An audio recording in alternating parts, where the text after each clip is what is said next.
Привет! Не забудь, пожалуйста, поставить лайк и подписаться на этот канал. Заранее тебе большое спасибо и приятного прослушивания очередной главы книги «Незнайка на Луне» автора Николая Николаевича Носова. Всем добрый вечер, или добрый день, или доброе утро. Мы, как обычно, продолжаем читать книгу Николая Носова «Незнайка на Луне». Остановились мы на главе 11 «Освобождение». Незнайку из тюрьмы выпустят. Начинаю читать. Глава 11 «Освобождение». Наутро Незнайку разбудил страшный шум. «Вставай, раздевайся, в ряды стройся!» Оглушительно ревел чей-то противный гнусавый голос. Открыв глаза, придя понемногу в себя, Незнайка огляделся по сторонам и убедился, что голос принадлежал стоявшему в дверях полицейскому Дриглю. В руках у Дригля был небольшой аппарат, с виду напоминавший радиоприемник с громкоговорителем. Дригль выкрикивал слова прямо в аппарат, и громкоговоритель усиливал его голос до такой степени, что невозможно было слушать без содрогания. Мига увидел, что Незнайка проснулся и сказал: «Вставай поскорее, раздевайся». «А для чего раздеваться? Увидишь. Да ты поскорей, а то измокнешь в одежде».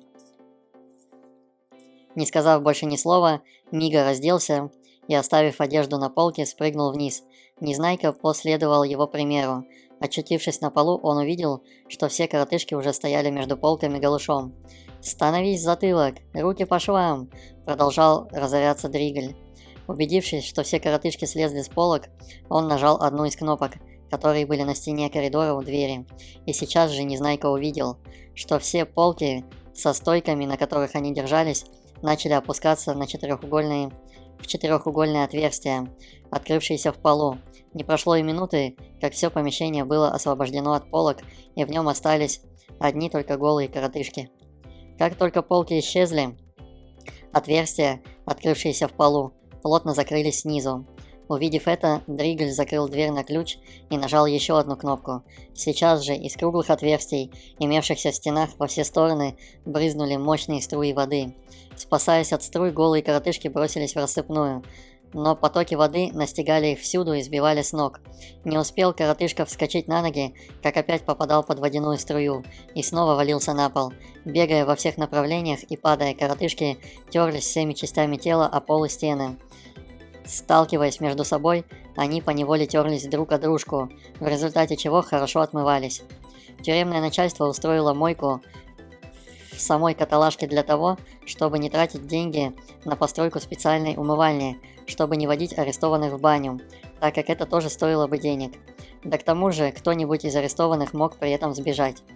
Пока коротышки проходили вышеописанную водную процедуру, их одежда и полки, на которых они спали, проходили так называемую санитарную обработку, то есть окуривались специальными ядовитыми газами, от которых дохли клопы и блохи и другие вредные насекомые. Это, конечно, делалось вовсе не потому, что полиция как-то особенно заботилась об удобствах арестованных коротышек. Полиции безразлично, кусают арестованных блохи или не кусают. Все дело было лишь в том, что как только в каталажке разводились клопы и блохи, они расползались по всему полицейскому управлению и начинали кусать самих полицейских, а полицейским это не нравилось. После того, как водная процедура кончилась, отверстия в полу снова открылись, и полки вместе с продезинфицированной одеждой поднялись наверх. Продрогшие от холода коротышки принялись поскорей одеваться. Не успели они одеться, как дверь отворилась, и появившийся на пороге Дригль заорал: «Становись!» Коротышки быстро построились в один ряд. «Все, кого назову, шаг вперед!» – скомандовал Дригль и начал называть коротышек по списку. Козлик, Босой, Антиквар, Москит, Грымза, Виртуоз, Амба, Бисер, Болит, Незнайка. Каждый названный сейчас же выступил вперед на один шаг. Незнайка услыхал свое имя и тоже сделал шаг вперед. В это время кто-то позади тронул его за плечо. Обернувшись, Незнайка увидел Мигу, который протягивал ему шляпу. «Вот твоя шляпа, Незнайка», – зашептал Мига. «Я ее нарочно от стриги спрятал. Возьми, а то ты, может, уже и не вернешься сюда. В шляпе письмо», – добавил Мига и приложил палец к губам, напоминая, что Незнайка должен молчать. Закончив чтение списка, Дригель провел вызванных коротышек по коридору и затолкнул их всех в тесную комнатушку. «Сидеть тут и никаких разговоров», — приказал он. Комнатушка, в которой очутились приятели, была совершенно пустая. В ней не было никакой мебели. Единственное, что в ней было, это 4 голые стены без окон да 2 двери. Одна против другой, как в шлюзокамере. «Ну вот», – проворчал Козлик, озираясь по сторонам. «Сказал сидеть, а на чем здесь сидеть?» «А зачем нас сюда привезли?» – спросил Незнайка. «Должно быть к судье», – ответил Москит, который лучше других был знаком с порядками в полицейском управлении. «А для чего к судье?» – заинтересовался Незнайка. На этот вопрос Москит не успел ответить, так как дверь в противоположной стене отворилась, и заглянувший в комнату Дригель сказал: «Москит, фить-фить!» Москит не заставил повторять приказание дважды и без промедления вышел из комнаты. Через некоторое время дверь снова открылась, и Дригель сказал: «Грымза, фить-фить!» Дальше все шло в том же порядке. «Амба, фить-фить!» «Бисер, фить-фить!» «Болит, фить-фить!» Не прошло и 10 минут, как в комнате остались лишь Незнайка да Козлик. Судья, как видно, вершил свой суд быстро, без проволочек. Услышав, наконец, свое имя, Незнайка вышел за дверь и очутился в большой мрачной комнате с серыми стенами. Прямо перед ним возвышался длинный стол, за которым сидел на мягком высоком кресле полицейский. Он был одет точно так же, как и другие полицейские, если не считать, что вместо каски у него на голове был остроконечный желтый колпак с оранжевыми помпонами и с такой же оранжевой мохнатой кисточкой на конце. Это и был судья, о котором говорил Незнайке Москит. Звали его судья Виргль. Кроме судьи Виргля и полицейского Дригля, в комнате находился уже известный нам полицейский Мигль. Он стоял рядом с креслом, на котором восседал Вригль, и держал под мышкой несколько картонных папок с описаниями внешнего вида преступников и отпечатками их пальцев. «А это еще что за птица?» – спросил Вригль, увидев появившийся перед ним Незнайку. Полицейский Мигль почтительно наклонился к Вриглю и начал что-то быстро шептать, искоса поглядывая на Незнайку. Вригль, однако, даже не дослушал до конца Мигля. Что ты?» – с возмущением сказал он. «Так, по-твоему, это красавчик?» «Так точно, господин Вригль», – подобострастно склонившись, пробормотал Мигль. «Вот, извольте взглянуть». Мигль раскрыл одну папку и начал совать ее под нос Вриглю. «Вы совсем тут с ума посходили?» – закричал с раздражением Вригль. «Кто такой красавчик, по-твоему, а? Красавчик – личность известная. Красавчика все знают. Красавчик – миллионер. Половина полиции подкуплена красавчиком. А завтра он, если захочет, всех нас со всеми нашими потрохами купит. А это кто?» – продолжал кричать Вригль, показывая на Незнайку пальцем. «Кто он такой, я спрашиваю? Кто его знает? Что он совершил? Пообедал бесплатно? Так за это его сюда? А ему только сюда и надо? Дурачье ты этакое. Здесь ему и тепло, и светло, и блохи не кусают. Он только и мечтает, как бы скорее попасть в каталажку и начать объедать полицию. Это не настоящий преступник, а шантропа с пустыми карманами. Что с него возьмешь, когда у него даже на обед денег нет? Вы мне настоящих преступников подавайте, а с такой шушерой разделывайтесь своими средствами. Ничего всякой мелюзгой полицейского управления засорять.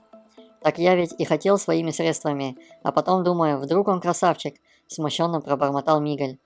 Вригль нетерпеливо махнул рукой и повернулся к Незнайке. «Значит, ты пообедал?» «Пообедал», – несмело признался Незнайка. «Так ты, может быть, хочешь еще и закусить, а? Ну-ка, Дригель, разделайся с ним своими средствами». Дригель схватил Незнайку за шиворот, поставил напротив широкой двухстворчатой двери и с такой силой огрел по затылку дубиной, что Незнайка,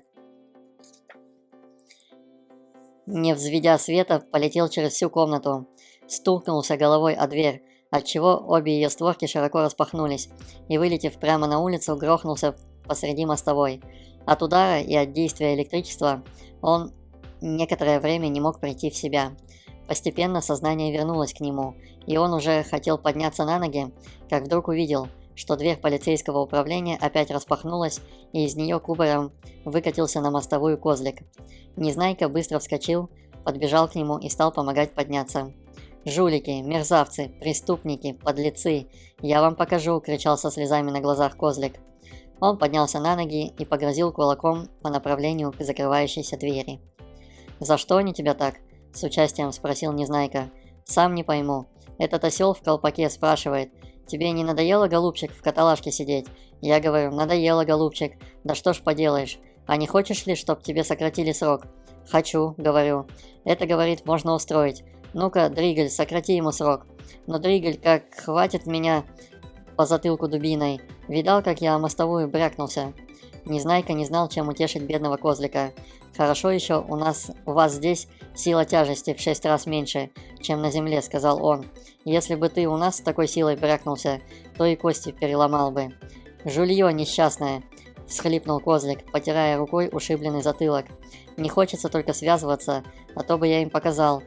По правилу, они должны были дать нам позавтракать, а потом из тюрьмы гнать». «А ты за что в каталажку попал?» — спросил Незнайка. «За то, что бублик понюхал», — признался Козлик. «Ты не думай, я вовсе не вор. Просто я слишком долго ходил без работы. Все деньги, которые у меня были, проел. Все, что у меня было, продал. И стал голодать. Однажды 2 дня подряд совсем ничего не ел. На 3-й день шел мимо булочной. Думаю, зайду, посмотрю хоть, какие булки бывают. Может быть, аппетит пропадет. Зашел в булочную, а там всюду калачи, булки, пирожки, плюшки, ватрушки, пончики. Все пахнет так, что одуреть можно. А тут бублики прямо на прилавке лежат. Я взял один бублик, понюхал, а хозяин заметил. Как схватит меня за руку и давай звать полицейского. Он говорит, хотел у меня бублик съесть. Что тут было? Бублик у меня отняли, по шее мне надавали, да еще на 3 месяца засадили в кутузку. Вытерев рукавом слезы и немного успокоившись, Козлик спросил: «Ты куда пойдешь теперь?» «Сам не знаю», — ответил Незнайка. «А у тебя деньги есть?» «Нет». «И у меня нет. А до вечера надо бы заработать где-нибудь. Без денег у нас нельзя».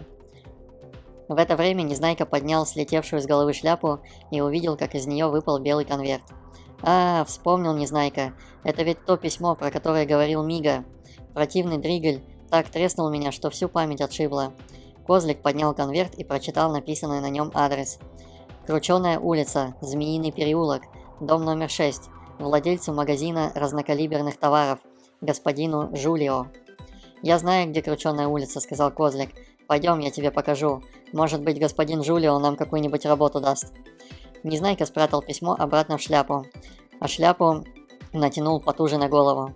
Через полчаса наши друзья добрались до Крученой улицы и свернули в узенький переулок, змеей извивавшийся среди высоких домов. Дома по обеим сторонам переулка стояли так близко друг к другу, что лучи света терялись в верхних этажах, благодаря чему внизу, где были расположены многочисленные магазины, царил таинственный полумрак. Увидев над дверью одного из магазинов вывеску с надписью «Продажа разнокалиберных товаров», Незнайка и Козлик вошли в магазин и только тогда поняли, какого рода здесь продавались товары. Первое, что сразу бросалось в глаза, были ружья различных систем и калибров, стоявшие стройными рядами на специальных деревянных подставках. На прилавке в образцовом порядке лежали различные пистолеты, ножи, финки, кинжалы, кистени и кастеты. Вдоль стен были устроены освещенные изнутри витрины, в которых словно на выставке красовались наборы воровских отмычек, стальные пилочки, сверла, клещи, кусачки, ломики, фомки для взламывания замков, автогенные аппараты для разрезания несгораемых шкафов и сундуков. В витрине, на которой имелась надпись «Полицейская утварь», были выставлены резиновые электрические дубинки разных фасонов, стальные наручники, кандалы, зажигательные слезоточивые бомбы и другие предметы полицейского обихода.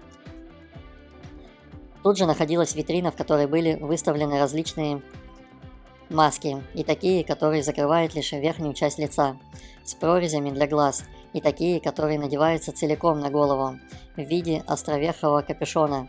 Кроме масок, здесь были также грим, парики, накладные бороды и усы, все, что помогает изменить внешность. В правом углу стояло чучело полицейского в полном обмундировании, с блестящей медной каской на голове и дубиной в руке. В левом углу было чучело грабителя, подкрадывающегося к несгораемой кассе. с огромным пистолетом в одной руке и потайным электрическим фонарем в другой. Его шея была повязана пестрым клетчатым платком.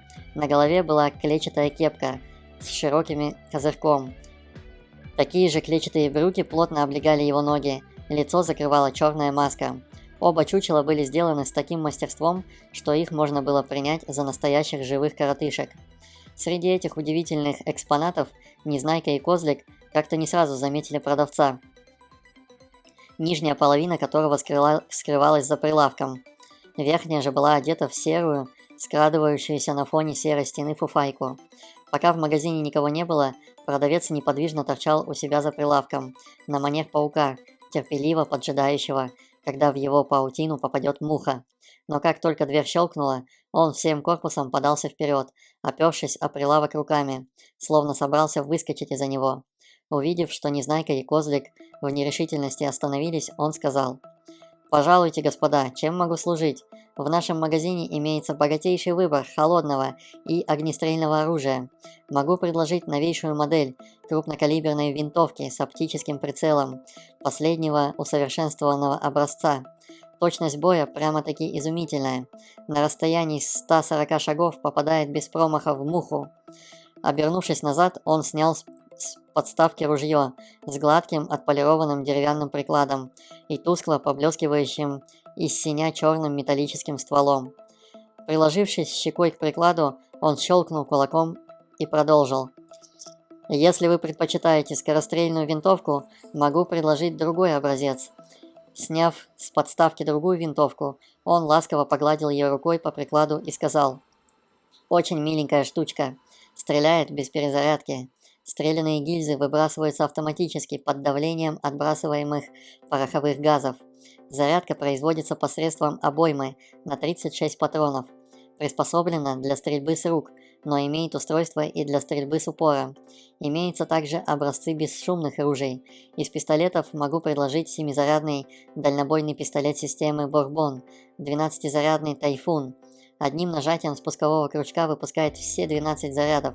Миниатюрный мелкокалиберный Топсик свободно помещается в жилетном кармане. Крупнокалиберный Бенц стреляет разрывными пулями, исключительная меткость попадания. Советую взять, жалеть не будете». «Но мы вовсе не хотим ни в кого стрелять», – пролепетал Незнайка, испуганный таким обилием смертоносных орудий. «Ага, понимаю», – воскликнул продавец. «Могу в таком случае предложить парочку замечательных кистеней или кастетов, но особенно рекомендую удавку из капронового волокна». Нагнувшись, он достал из-под прилавка черный шнур, связанный в виде замысловатой петли, с 2 хвостиками по сторонам.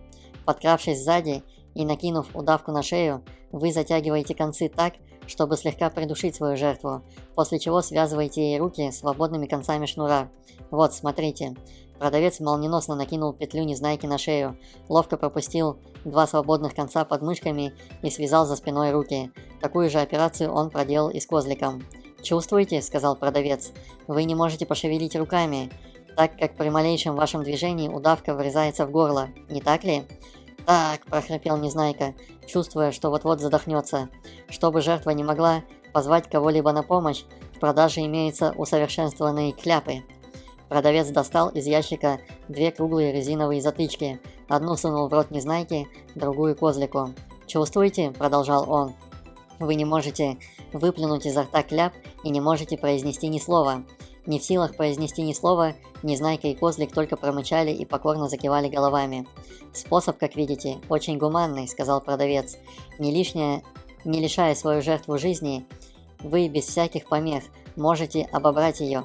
И вам ведь только это и надо, не так ли?» Заметив, что Незнайка и Козлик отрицательно затрясли головами, продавец спросил: «Что же вам в таком случае надо? Может быть, вы хотите поступить на службу в полицию? Могу предложить усовершенствованные электрические дубинки, стальные прутья для усмирения забастовщиков, наручники, кандалы, слезоточивые бомбы. Есть также каски, мундиры, потайные фонари, маски». Видя, что Незнайка и Козлик продолжают безмолвно трясти головами, он наконец развязал им руки и вытащил изо рта затычки.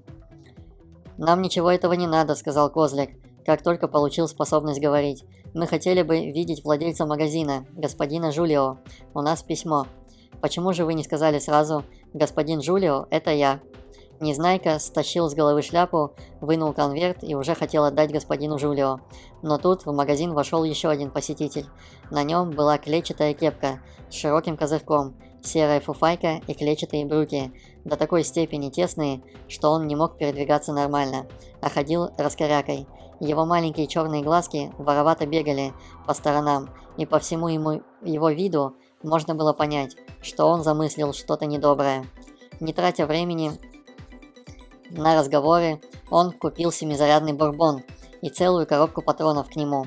Рассовав патроны в патронаж и прицепив пистолет к поясу, он удалился из магазина, широко расставляя свои согнутые в коленях ноги. Незнайка с опаской посмотрел ему вслед и сказал: «Наверное, не надо было давать ему пистолет. Вдруг он выстрелит и убьет кого-нибудь». «У нас каждый может покупать и продавать, что захочет», — объяснил господин Джулио. «Никто ведь не принуждает его из этого пистолета стрелять. В то же время и стрелять никто не может запретить ему, так как это было бы нарушением свободы предпринимательства. У нас каждый имеет право предпринимать все, что ему заблагорассудится. К тому же, всякое запрещение в этой области явилось бы нарушением прерогатив, то есть исключительных прав полиции. Полиция для того и существует, чтобы бороться с преступниками. Если же преступники перестанут совершать преступления, то полиция станет не нужна. Полицейские потеряют свои доходы, сделаются безработными, и существуя в нашем обществе, гармония будет нарушена. Если вы этого не поймете, то за свои вредные мысли сами, в конце концов, угодите в полицейское управление, и там с вами разделаются своими средствами. Постарайтесь это понять». «Мы постараемся», – послушно ответил Козлик. Господин Джулио взял у Незнайки конверт, распечатал его и начал читать письмо. Пока Джулио читал, Незнайка с любопытством разглядывал его лицо.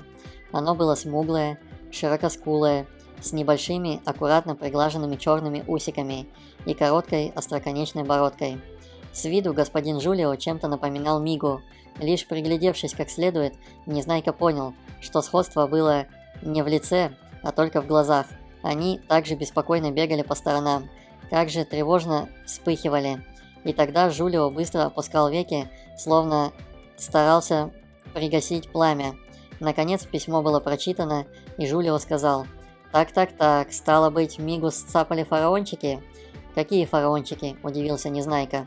«Ну, полицейские, значит», – объяснил Джулио. Он подошел к телефонному аппарату, который стоял на краю прилавка, взял трубку и принялся кричать в нее. «Эй, кто там? Это полицейское управление? Соедините меня, пожалуйста, с комендантом. С вами говорит господин Джулио, член общества взаимной выручки. У вас имеется арестованный Микс?» «Да, господин Микс. Общество взаимной выручки ручается за него. Это абсолютно честная личность, уверяю вас. Такой честный, какого еще свет не производил. Можно внести залог? Благодарю вас. Сейчас прибуду с деньгами». Положив трубку, господин Джулио открыл несгораемую кассу и принялся доставать из нее деньги. «Вот видите», — сказал он, — «как выгодно быть членом общества взаимной выручки. Вступительный взнос стоит всего 20 фергинтов.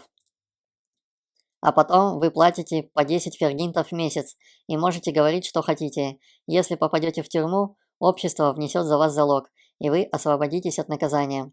Советую вступить, дело стоящее». «Мы бы с удовольствием», — сказал Козлик, — «но у нас нет 20 фертингов». «Ну, когда будут, вступите», — милостливо согласился господин Джулио. «А сейчас я должен закрыть магазин». Он закрыл входную дверь изнутри на ключ, после чего подошел к витрине с париками и нажал скрытую в боковой стенке кнопку. Витрина тотчас же вернулась со скрипом, и за ней обнаружилось четырехугольное отверстие в стене. Господин Джулио шагнул в это отверстие и сказал, поманив рукой: «Пожалуйте за мной». Незнайка и Козлик шагнули в отверстие и очутились в складском помещении с полками, на которых лежали деревянные ящики с ружьями, автоматами, пистолетами, кинжалами и другими подобного рода изделиями. Вдоль стены на полу стояли несколько пулеметов на колесиках и даже одна небольшая пушка. Подойдя к железной двери в конце склада, Джулио нажал еще одну кнопку. Железная дверь отворилась. Наши путники прошли по узенькому полутемному коридорчику, спустились по небольшой винтовой лестнице вниз и очутились в подземном гараже. Господин Джулио разыскал свой автомобиль, окрашенный яркой желтой эмалевой краской, открыл ключиком дверцы и пригласил своих спутников садиться. Сев за руль, он вывел машину из гаража и быстро поехал по подземному туннелю. Незнайка и Козлик даже не заметили, в каком месте автомобиль выскочил на поверхность земли и помчался по улице. Не успели они оглянуться, как снова были возле полицейского управления. «Попрошу вас минуточку подождать», — сказал Жулио, и, выскочив из машины, скрылся за дверью. Вот мы и прочитали очередную главу. Ставьте лайки, подписывайтесь, чтобы не потерять нас.